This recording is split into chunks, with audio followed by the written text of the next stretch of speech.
At the age of 16 years old, I genuinely thought that I was going to beat Wall Street from my bedroom. That's how much content I consumed about day trading, about stocks, and about all these different ways of getting to your first $1 million. And I bought into it. But instead, what ended up happening was that I lost $6,000 betting on Tesla's Cybertruck.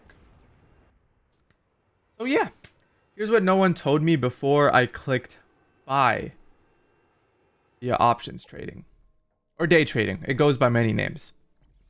Just so we're clear on the situation, I was 16 years old. I usually sat on the left side of my classroom with a friend group of mine of like 6 to 7 people that I mess with. I'm gonna be honest, I was a very ambitious little kid. I thought that I was better than school. I thought that there were methods and ways to make money way beyond what school could ever teach me. And though I was right, I might not have gone the right path. I got into trading because of someone that I met in class. On the right side of my classroom, which is somewhere I usually don't sit, one day the left side was all filled up, so I had to sit on the right side. I looked over at one of my classmates' computers. It was his laptop. And on the laptop, I saw TD Ameritrade. He was trading stocks and he said he made $1,000 that day. And I was hooked. I couldn't believe my eyes. What I was looking at was some graphs and I didn't know a single thing on there, but I knew this was stuff that rich people do. So I needed to hop onto this. And so I decided to start day trading myself. This journey started all the way back then, but we're more talking about kind of the mistake that I took upon this. But the way I kind of got there was trading through Tesla. So it's not like I'm a diehard Tesla fan, but for those that do day trade, you'll know that Tesla stock is very volatile. I don't know if it's still the same today, but at least at that time, Tesla stock was one of the most volatile stocks that I've ever traded in my life, and I loved it. It would go up in the mornings or down in the mornings. There was no in between, so that's what I would do. I had a scalping strategy just because I wanted to play it safe. And I started off my account at I believe $1,500 of summer money, holiday money, birthday money, everything together. And after I saved all of that up, I day traded it all the way up to $3,000. I thought I was him. I thought I found the money duplication method in life that no one else had. I really did think I had it in the bag. And that's when my homeboy hit me up and he was like, yo, this Cybertruck is coming out this weekend. And he basically told me throughout the history of Tesla, every time that they dropped a new car, the stock market would go up. So if I got calls, which for you guys that don't know much about day trading, basically means I'm going to say it goes up. And if after a week it doesn't go up by a certain degree, I lose money. Like the entire contract expires and I lose all of my money. So it is very risky. I don't recommend day trading for anybody, to be honest. But this was the path that I decided to try out. And so I thought, you know what? If it really does go up and I could like 10x my money, why would I just do it with $1,500? Oh, bro, I wish I didn't think that, but that's what was going through my mind. And so I asked my mom for another $3,000. So in total, I have $3,000. My mom gave me an extra $3,000. I'm not gonna lie, it's a bit of a personal story, but hey, you know what? I've learned many things from this. So that's why I want to share it, so you guys can avoid making this huge dilemma, essentially, that I had gotten myself into. And so with this situation, I put in $6,000 saying that Tesla was gonna go up and the contract would expire in a week, which would mean my $6,000 would go to $0 if I was wrong and the contract expired. And so that was my play. Then the market closed. It does have working hours. And then that's kind of when I felt this weird sensation. I have never held money in a call or put option before over a day. I'm a scalper. I don't even know why I'm even touching this scalping or this swing trading stuff. But regardless, this is what I did. And so I went home that day and I was getting ready because I think either the next day or the day after that, they were gonna do the release of the Cybertruck. I have never been a car person, but I was genuinely hyped for this release because I knew if it all went well, I would basically guarantee myself a 10x investment of $3,000, which is $30,000 which was so much money to me. Even $3,000 at that time when I was 16 was so much money to me. And so the time came when the reveal of the Cybertruck was gonna happen. And there it was. I saw the beauty of this Cybertruck. It looked a little funky, but you know what?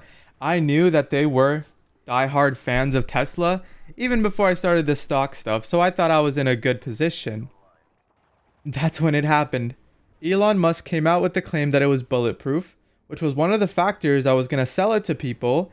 And so he decided to hit the thing with a metal ball.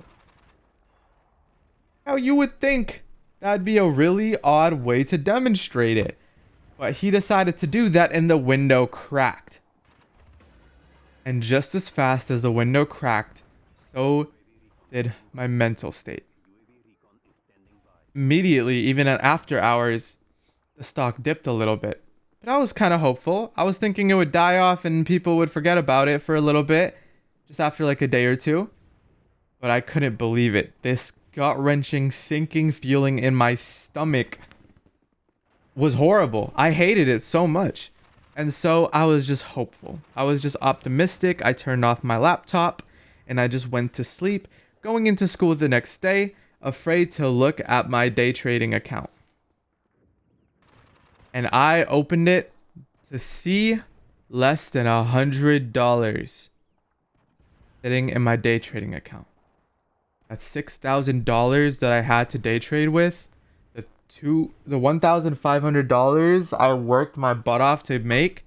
The $1,500 I try-harded day trading to even get up to was all gone in a moment. Now, obviously, this isn't to diss day trading at all. I think it's an interesting vehicle, but I do think a lot of it is relying on a gamble factor. Like, just Google the percentages of day traders that are profitable, not short-term, long-term, and you take a look at it. I don't need to tell you what the risks are, but I will be discussing the risks I kind of wish I knew. But going back to the situation, it was gone. The money was gone. I was in a panic. I was stressing. I didn't even want to talk to anybody. My friends were trying to talk to me and I was just pissed off at everything. And nobody really understood what had happened to me. Because me and that one other kid were the only two people doing this stuff. And I wasn't even close to that one other kid. This sucked. And that's when I realized the importance, the very, very big importance of damage control when it comes to this day trading stuff. You need to have an out. And if there is no out, you don't need to sacrifice 100% of your account. The rule of thumb is usually sacrificing 2 to 5%. And I went ahead and sacrificed it all. 100% of my account on one trade. And that was my 50-50 gamble, which ended up going into no money at all. So some stuff that I kind of wish people had told me before I got into this day trading stuff is that trading does not mean investing. Okay, these are two different things. When you invest long term, it is strategically proven to make you money. It's slower, but it's more stable and it makes a lot of sense, and the risk factor is close to none. As opposed to trading's risk factor is around 99%. And I actually hate that because of it. I definitely did end up buying the rumor instead of buying concrete facts. Like if the Tesla truck went well that time around, that would have been my proof of concept that like, yeah, people really like it. And then move forward from that and maybe do a scalp, sticking to the strategy that I was getting better at. But it really is gambling if you don't have discipline. No risk management is basically no trading future because you don't have the funds to trade it. I also kind of wish they explained what emotional control was. Everybody says you need emotional control, but what the hell does that even mean? You know, like I like to have things in tangible forms. And at that time, I just didn't have access to what the hell emotional control even was. You don't really need to prove anything to anyone with these risky trades. I mean, I'm sure part of it was just like, oh yeah, an ego boost. Just like, oh yeah, you probably know what you're talking about. Let me do it too so we can both make money. But what I would tell a teen trader today is don't trade with money that you can't afford to lose. You know, learn skills, learn the leverage you need before you even do it. Simulate it if need be, but I also kind of think it's not the best way to learn. But if you can simulate trades with real money, that kind of works out as well. But also just focus on learning, focus on the fundamentals, the human behavior, because the stock market is just human behavior if you really dumb it down. But yeah, honestly, I think my takeaway from all of this, and the takeaway you guys should take from this as well, is that I'm glad I learned this young. I'm glad that I only lost $6,000 to get to where I am now, which is around $1 million. If I didn't lose the $6,000, I might have still been there, and I might have still been losing a lot. Because if $6,000 sounds like a lot to you, just go on Wall Street Bets and look at how much they're losing. It is insane. Would I do it again? Probably, because I wouldn't know any better. But would I do it again now? Absolutely not. I would build a skill that's a lot more long term that can actually stack up and then I can make a business out of, as opposed to something like that. I no longer chase quick money. So it really isn't about the money, but it's about who you become throughout the process of you aiming for that. So if you're 16 and thinking of trading, watch this twice, bro. It genuinely might save you thousands of dollars.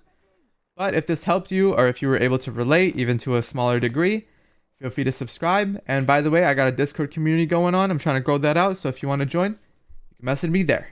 Peace.